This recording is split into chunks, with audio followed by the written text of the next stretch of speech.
Better Cash is really coming together of a range of institutions or stakeholders that are looking at how to promote the digitalization of what are often cash payments today.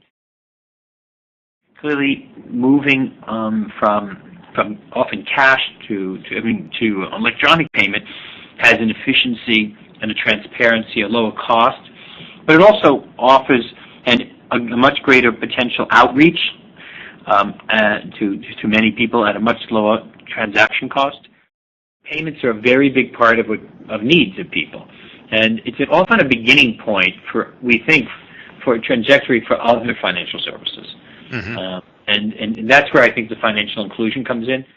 We think of that in terms of everything from governments making benefits payments, whether conditional cash transfers or ordinary payments and benefits to people, or small producers, for example, farmers or others. How can they be paid other than just through cash? We've seen the potential of doing that through mobile payments and other platforms. The same would be true of small distributors. If you think of a shop getting its bread delivered, how do they pay for that? Say everything is still in cash.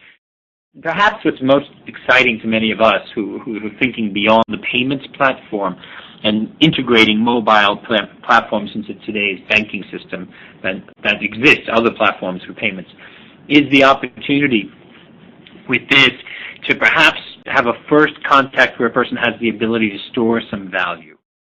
It may be a starting point for many people to having what could be, the appropriate for them type of bank account or transaction account, if we think of it that way.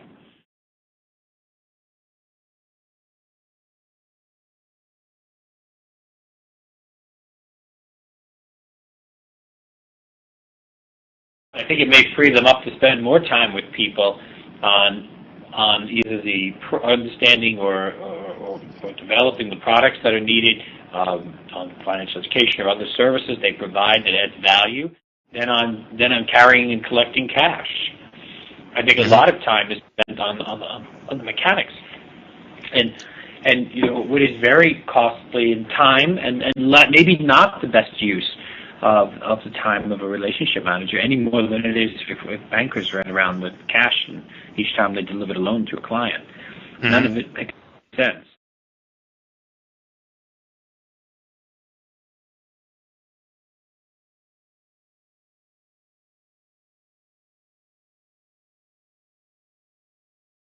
What was critical about the way you handed cash to people the first time or received payments physically?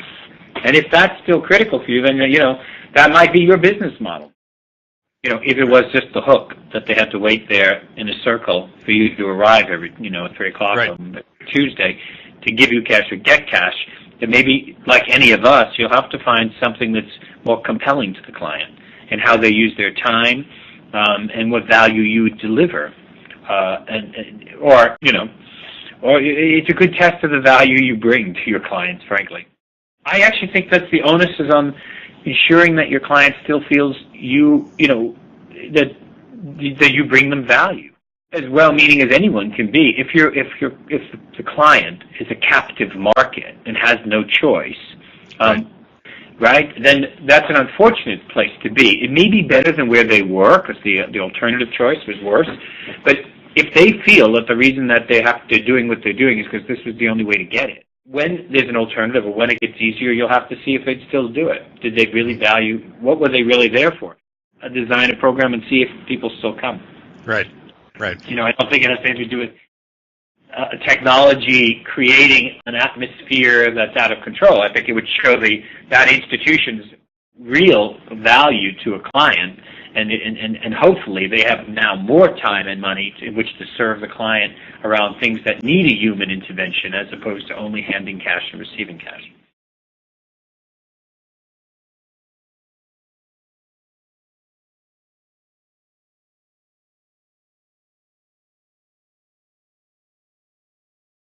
I think by the very nature of it, there will be partnerships in most countries. I mean, there are different models, as we know, for this, right? Yeah. But assuming that most governments ultimately expect there to be competition and some interconnecting platforms, where you're going to have proprietary systems.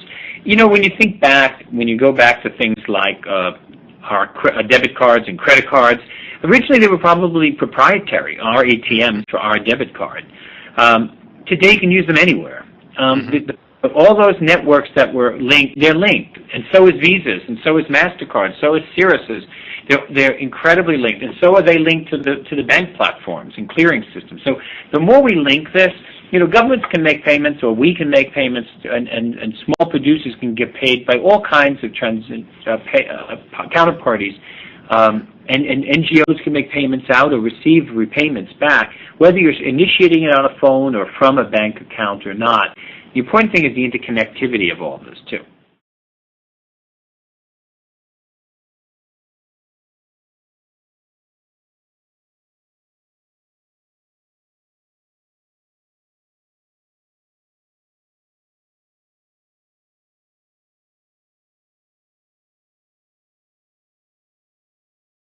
I imagine it's, going to be who's got the most efficient and effective one for people, have confidence and go back. Most of us, it's like going to a website or anywhere where the functionality is poor, we very rarely go back. And if you think of the alternative of the old bank payments and check clearing system, right, all this looks a lot more efficient than what even many middle-class people were having available from their banks for a very long time in these markets. Most of us see it, if anything, much more accelerated than what we had before. Once you have more of a confidence that what I have and that's now been in a bank account or that's in an electronic form is actually something I can always get when I need it, you may be more apt to store some on there and leave some on the card and take it as you need it, which I think may just help many people to manage spending or using money differently.